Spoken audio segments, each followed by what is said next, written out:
शिवरात्रि के दिन महादेव ने पक्षी का रूप क्यों धारण किया, आइए जानते हैं। इस कथा में एक बार महाशिवरात्रि के पावन दिन पर महादेव और माता पार्वती दोनों अत्यंत प्रसन्न थे। प्रसन्नता के कारण वे घने जंगल की ओर विहार करने के लिए निकल पड़े। चलते चलते माता पार्वती ने मन ही मन एक लीला करने का विचार किया और वे अचानक कहीं छिप गईं। जब महादेव ने देखा कि माता पार्वती उनके साथ नहीं है तो वे उन्हें ढूंढने लगे। वे प्रेम से पुकारने लगे, प्रिया देवी आप कहाँ हैं? परंतु माता पार्वती उन्हें दिखाई नहीं दी। तब महादेव ने चारों ओर खड़े पेड़ पौधों से पूछा, क्या तुमने मेरी पार्वती को देखा है? वह मुझे दिखाई क्यों नहीं दे रही है? पेड़ पौधों ने विनम्र स्वर में कहा, प्रभु हम माता के विरुद्ध कुछ नहीं कह सकते। इसके बाद महादेव ने जंगल के सभी जानवरों को बुलाया और उनसे पूछा, मेरी पार्वती को किसने देखा है? परंतु किसी ने भी कुछ नहीं बताया। तभी एक पक्षी उड़कर आया और महादेव के सामने बैठ गया। उसने विनम्रता से कहा, प्रभु मैं आपकी क्या सेवा कर सकता हूँ? महादेव ने कहा, क्या मैं तुम्हारा रूप धारण कर सकता हूँ? पक्षी ने प्रसन्न होकर कहा, प्रभु यह तो मेरा सौभाग्य होगा। तभी महादेव नीलकंठ पक्षी का रूप धारण कर आकाश में उड़ गए और अपनी मधुर आवाज में माता पार्वती को ढूंढने लगे।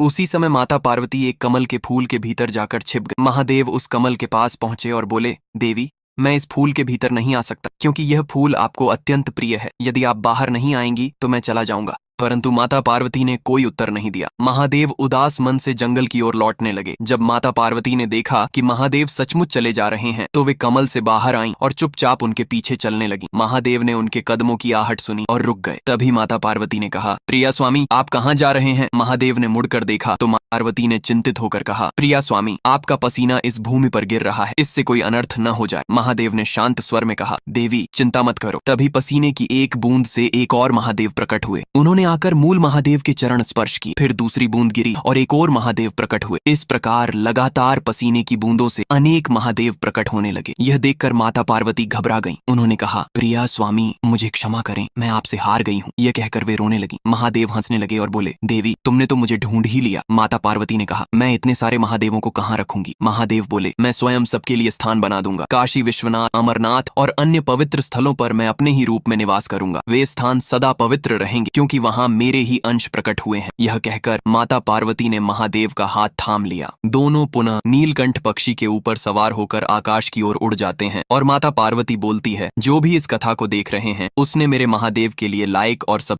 पार्वती ने चिंतित होकर कहा, प्रिया स्वामी आपका पसीना इस भूमि पर गिर रहा है, इससे कोई अनर्थ न हो जाए। महादेव ने शांत स्वर में कहा, देवी चिंता मत करो। तभी पसीने की एक बूंद से एक और महादेव प्रकट हुए। उन्होंने आकर मूल महादेव के जो भी इस कथा को देख रहे हैं उसने मेरे महादेव के लिए लाइक और सब्सक्राइब नहीं किए हैं। पार्वती ने चिंतित होकर कहा, प्रिया स्वामी आपका पसीना लाइक करिए, सब्सक्राइब करिए और ये सब कहानी ऐसे ही हम डालते रहेंगे। तो सुनिए कहानियाँ और भजन और शॉर्ट और कुछ पोस्ट सभी देखिए, सब्सक्राइब करिए, लाइक करिए।